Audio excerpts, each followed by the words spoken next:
Somewhere in a packed stadium, a grown man sat in complete silence, hands over his face, tears running down his cheeks.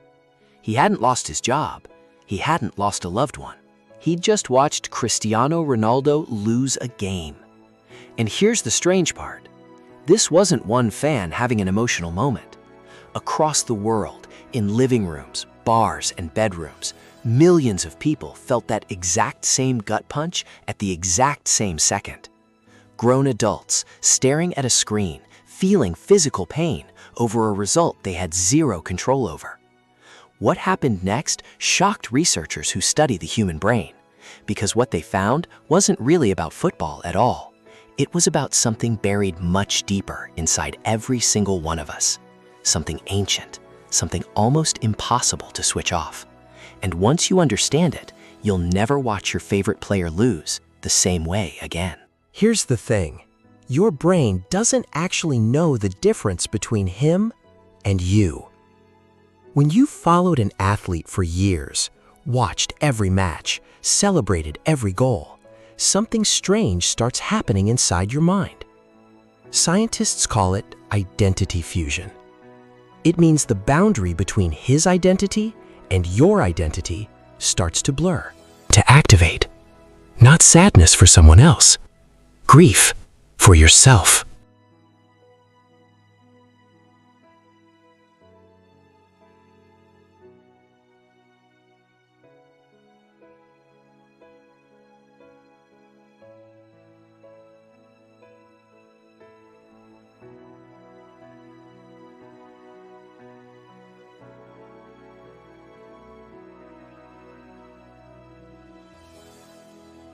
So why would evolution build a brain that confuses someone else's failure with our own?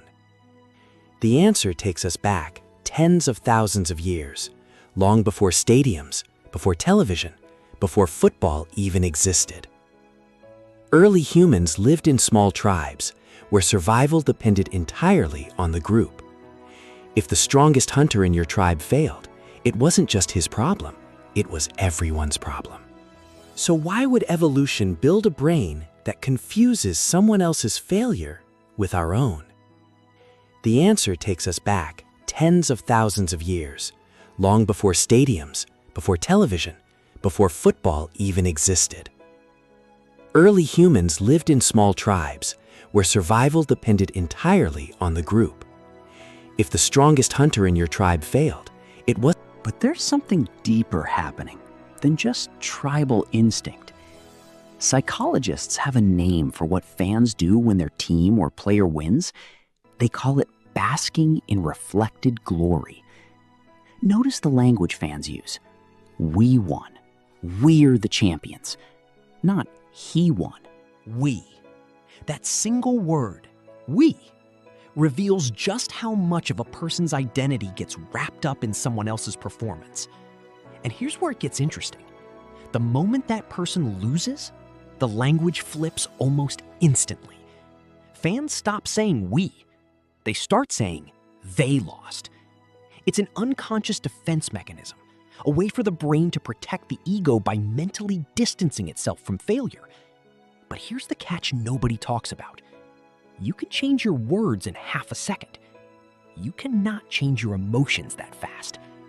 The pain still lands, even while your mind is desperately trying to talk its way out of it. Now here's where the story gets genuinely strange. Neuroscientists studying empathy discovered a category of brain cells called mirror neurons. These cells fire not only when you perform an action yourself, but when you simply watch someone else perform it. Watch someone stub their toe, and your brain simulates a flicker of that same pain. Watch a missed penalty kick in the dying seconds of a championship match, and your brain doesn't just observe the failure. It recreates a small echo of that failure inside you. This system evolved to build empathy, connection, and bonding within small human groups. Nobody designed it to handle a 90-minute broadcast watched by hundreds of millions of strangers, all wired to feel the same simulated heartbreak at the exact same moment, from a screen thousands of miles away from the actual event. But even mirror neurons don't fully explain why a loss can wreck someone's entire day, sometimes their entire week. For that, we need to look at one of the most quietly devastating discoveries in behavioral psychology, something called loss aversion. Research on human decision-making revealed that losing something hurts the brain roughly twice as intensely as gaining that same thing feels good. That means one crushing defeat doesn't just cancel out one previous victory. It can wipe out the emotional value of several wins combined. This is why a fan can watch 5 brilliant, dominant victories all season and still feel completely shattered by a single loss in the final. The brain isn't being irrational. It's doing exactly what it was built to do millions of years ago, treating loss as a threat to survival, not simply a disappointing outcome. And here's where things get disturbing in a quietly personal way. Because for a lot of people, this isn't really about football at all. It's about hope. When you watch someone rise from nothing, poverty, doubt, rejection, injury, and become one of the greatest to ever do it, that person becomes proof. Proof that discipline can outwork talent. Proof that ordinary beginnings don't have to define an ending. So when that same person loses on the biggest stage in front of the whole world, something quiet and uncomfortable stirs in the back of the viewer's mind.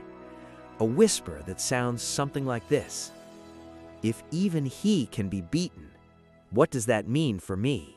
What nobody realized is that this single quiet thought is the real source of the pain, far more than the scoreline itself. The loss on the field becomes a mirror held up to the viewer's own fears. Fear of failing, fear of falling short despite years of effort, fear that greatness has a ceiling, and maybe everyone, even the greatest, eventually hits it. This is why the emotional reaction so often feels disproportionate to the actual event. It was never really about 90 minutes on a field. It was about the story that player represented and what his failure seemed to say about every person watching who was quietly chasing something of their own. The truth is far simpler and far more human than it first appears. You didn't overreact. You didn't cry or go silent or feel that heaviness in your chest because you're just a fan being dramatic. You reacted that way because your brain did exactly what millions of years of evolution built it to do: bond with symbols of identity, simulate the pain of others as if it were your own, and protect a fragile, deeply personal sense of hope. The scoreboard resets, the headlines fade within a week, but somewhere inside you, that ancient wiring remains, quietly connecting your story to someone else's, whether you asked it to or not.